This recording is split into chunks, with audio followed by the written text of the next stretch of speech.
Okay, we're getting there.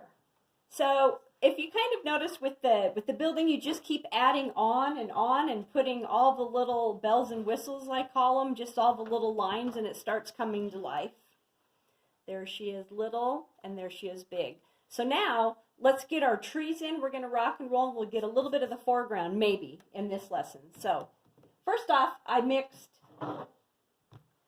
some sap green and cadmium yellow light, sap green, cad yellow light, and then I mixed sap green, and remember my famous ultramarine blue and sap green makes it dark. So let's get the trees in. I'm going to switch over to my number 6, and I'm just going to kind of do this dry. If you notice, the top of these trees are dry. Inside they're wet and wet, but on the top they're dry as they go up against the sky. And you can have, and you can have any kind of tree you want. I don't care. I just kind of randomly put them in, and then there's your grass, how we're going to do that. We'll do our little bush, hopefully. Okay, so let's start out with the light green and cadmium yellow light. Here it is. I'm just going to start scrubbing it in, and I'm going to kind of go backwards. There's where my land and my trees meet. I've got my number 6, so I'm just going to, and remember, this is all dry, so we're going to have a dry line. So right now I'm just kind of shaping my trees. You want to be careful when we go up against the our roof line. Stay with me. We're going. Kind of get it in. And I'm always dipping in the water and the paint. If it's not moving, then you don't have enough water. And I'm going to use, this is a good spot to stop right there. And then I'll do the other side later on. So right now, let's get that light green in first. We're moving fast. We're rolling. Go, go, go. You can't answer the door. Just go. Get that light green in. And I'm dipping in the water and I'm dipping in the paint. And I'm just going to kind of go backwards a little bit. When we get our dark in, you'll be able to see the difference between the land and... So just kind of go around lightly. You got your light green in. Okay, you got your light color in. That looks good. I kind of want to go to there. So you've got such a dark roof. You don't need a lot of contrast here, but you'd probably want it here. So I'm going to take sap green and ultramarine blue, and I'm going to pop it right up against this and see if we can get that. And watch what I'm going to do here. Kind of go backwards and look at the contrast with our grass. Isn't that neat?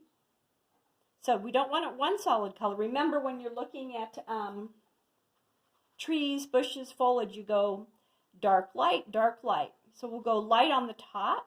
Just kind of do that. So as I was painting, I already got it. It's wet now.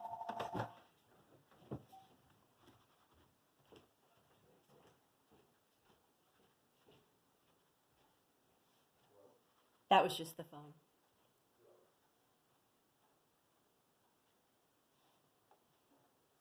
And I'm just going to kind of pop it in. It's wet, so see how it's kind of wet?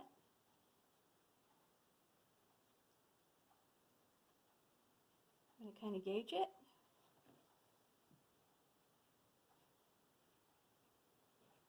You don't want it so dark that it competes with your roof. We want to have some contrast. I think that looks pretty good. I'll kind of...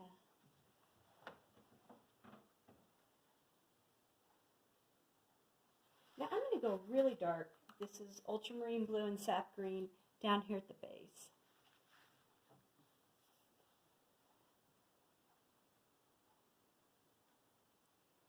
Just in some spots.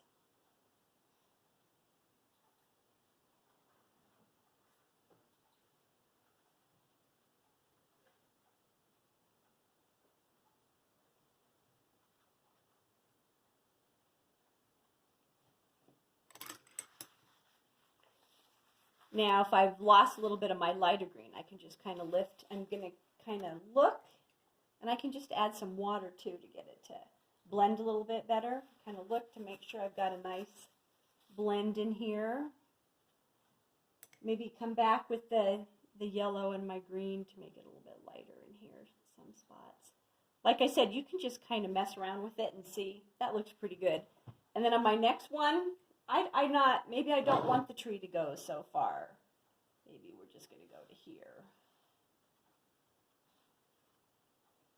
In this one, we have the trees going all the way behind, but on this one, maybe we won't. We're just going to have them go to here.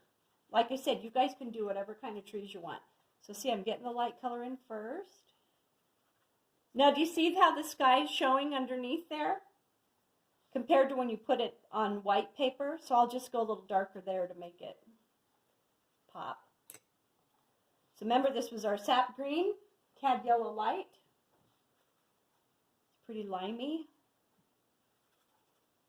I'm going pretty fast. Okay, now we're going to do sap green and ultramarine blue, remember. I'm going to go pretty dark up against here. Look how it's going to make my building pop. Oh, I kind of like some of that yellow in there. If you like it, leave it. And then again, you can just kind of go backwards. Kind of a bright spring day. And again, ultramarine blue, sap green. You can just kind of make it a little darker. Maybe kind of cover up that little faux pas right there. I like that. Kind of do that. Maybe you got a bush there. It's going to be kind of random when you get them. See, all of a sudden it made I can kind of tighten up that building a little bit if I want to. It is kind of a beat up, warped building. And I can always come back. Remember, you can always tune it up a little bit. This is kind of how we did our building. We kind of tuned it up. You just keep going back and putting more little lines and looking at it. That's why I said, if in your neighborhood or wherever you live, go around. Maybe there's an old shed or something that's kind of cool to paint. This is how you would do it. You can use this formula to do your shed. And look how I can kind of go backwards. Look how it showed that light green. That looks good. I'm going to leave that alone. That's about perfect. And next, hopefully, we'll do our foreground and our little bush.